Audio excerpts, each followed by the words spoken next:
നമസ്കാരം, press live ന്യൂസിലേക്ക് സ്വാഗതം.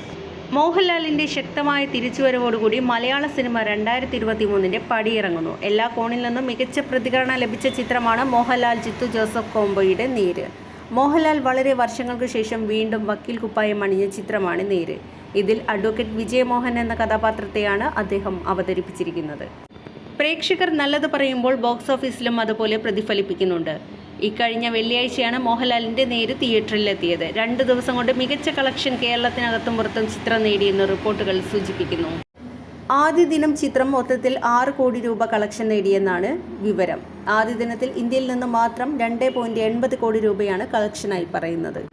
ആദ്യ ദിവസത്തെ പ്രതികരണം 2ാം ദിനവും ശക്തമായി കളക്ഷൻ നേടാൻ ചിത്രത്തെ സഹായിച്ചു എന്നാണ് കണക്കുകൾ. 2ാം ദിനത്തിൽ രാജ്യത്തെ മൊത്തം കളക്ഷൻ 2.26 കോടി എന്ന് സാക്നിക് റിപ്പോർട്ടിൽ പരാമർശിക്കുന്നുണ്ട്.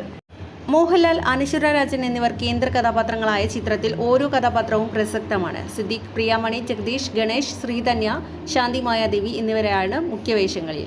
അതിഥിവേഷത്തിൽ നിർമ്മാതാവ് ആന്റണി പെരുമ്പാവൂരും പ്രത്യക്ഷപ്പെടുന്നു. കാഴ്ചവൈകല്യമുള്ള പെൺകുട്ടി മാനഭംഗത്തിന് ഇരയാകുന്നതും ആ കേസ് വാദിക്കാൻ അഡ്വക്കേറ്റ് വിജയമോഹൻ എത്തുന്നതുമാണ് പ്രമേയം. സങ്കീർണതകൾ നിറഞ്ഞ ഈ കേസ് അദ്ദേഹം വാദിച്ച് ജയിക്കുന്നതാണ് സിനിമ. ചിത്രത്തിലെ അനശ്വര രാജന്റെ പ്രകടനം മികച്ച പ്രതികരണം നേടിക്കഴിഞ്ഞു.